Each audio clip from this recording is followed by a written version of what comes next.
Hey there, You Doers. Today we're going to change the parking light, signal light on a Honda Odyssey. So what I did was I purchased the correct light bulb and just look it up. You can look it up on Google or search it, or it's probably in your manual as well, but I purchased the 3457 NA. There's also 3457A, and I looked up, I think NA stands for natural amber. And the A stands for amber, so basically it's the sort of orangey kind of light you normally see in a signal light. There's also the 3457, which is a clear bulb. So then just get the one that's for your vehicle. And what you'll notice is that there are two filaments in here. One is for the actual parking light, and then there's one for the signal light. So sometimes one of them can go out, so you can have the signal that works but no parking light. And I'm guessing vice versa, where the signal doesn't work, but the parking light works. So here is my left signal light or parking light. As you can see, there are two filaments in there. And the one that's lit up is the one that stays on, which is for my parking light, if the lights are on. So now I'm gonna turn the flasher on, and you can see it flashing. So now I turn the flasher on. As you can see now, the filament on the bottom is flashing and the filament on the top or in the front stays on. So this is if the lights are in fact on. So both filaments are on when it's flashing.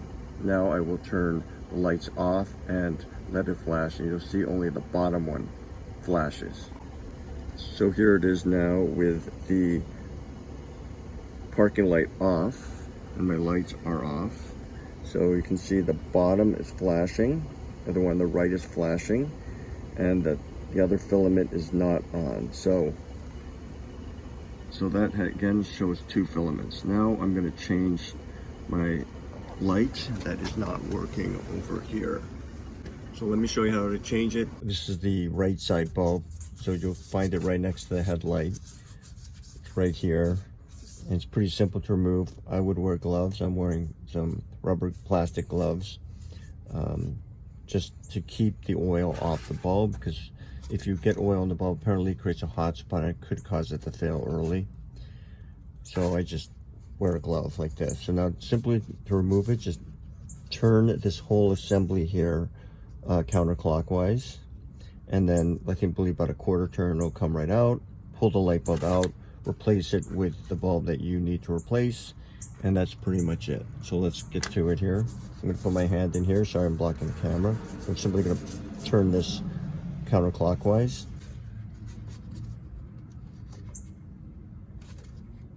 Not the easiest thing here.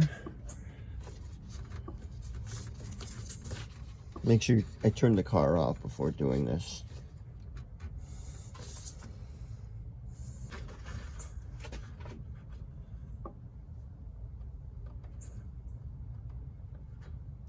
Okay, there. All right, that was not the easiest thing to do. All right, so what I had to do was I tried it with my right hand, and then I had to put my left hand in here and turn it counterclockwise. It was pretty tight, I have to admit. So just be aware of that. But I turned it counterclockwise, so I turned it towards the camera this way. So I turned it in that direction. Turn it counterclockwise. So I just pull it out, and here's the light bulb right here. Okay, so I have my gloved hand.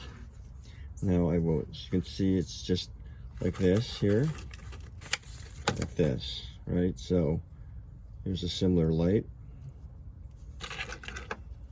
And I'm just gonna pull this out. Comes out very easily. If you look closely, inspect it here, you will see that the bulb at the top filament is broken and the bottom one works, which is why it flashes on the bottom but does not light up at the top. All right, so let's put the new one in.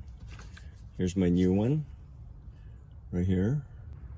So I'm going to put that, I think it was like this, oriented like this. Snaps in there like that. And I'm going to leave this here like this, and I'm going to go turn on the vehicle to make sure it works okay before I put it back in.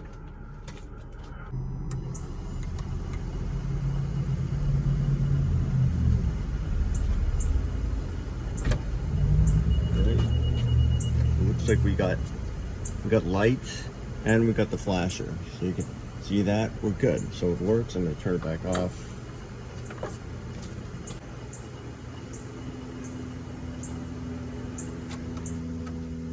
What I'm gonna slide it back in. So I turned it sideways because we took it about a quarter turn counterclockwise, so it needs to fit back in. So it'll slide back in where it came out from. You should feel it go all the way in. I had to play with it a bit, and then it snaps right in. So now I just turn it about clockwise. It's a little tight again. This is a pretty tight fit. So I'm gonna, I literally have to, this is not easy. I'm just gonna, to get it, just like it was difficult for me to turn it, to get it loose, I'm having difficulty tightening it here. Okay, I was able to get it back vertical again. The way I did it was I actually used my hand here and I put my thumb behind here and pushed it so it went around, and it doesn't move very quickly, but you'll feel it gradually move, and eventually just keep looking, it'll shift into place. I was gonna try pliers, but they didn't fit, and also you gotta be careful because you don't want to cut those wires by accident. You can do this when the vehicle is off. So now it's back in place and my light should be working. All right, You Doers, we replaced our flasher and parking light. There we go. We got the flasher and the parking light working. You're gonna say one bulb. It's an amber bulb. Look up the one you want. It should end in an A, which means amber. And so it's working well. I had a little challenge loosening it and then retightening it. Again, just keep that in mind. Just be gradual. Keep, what worked for me was putting constant pressure on it and gradually loosened and then eventually tightened. Just be careful of ergonomics. You get a little tight space. Be careful of your shoulders and your hands. Wear a glove whenever you touch the bulb, and be safe. And let's keep getting things done. Please like and subscribe. Thanks.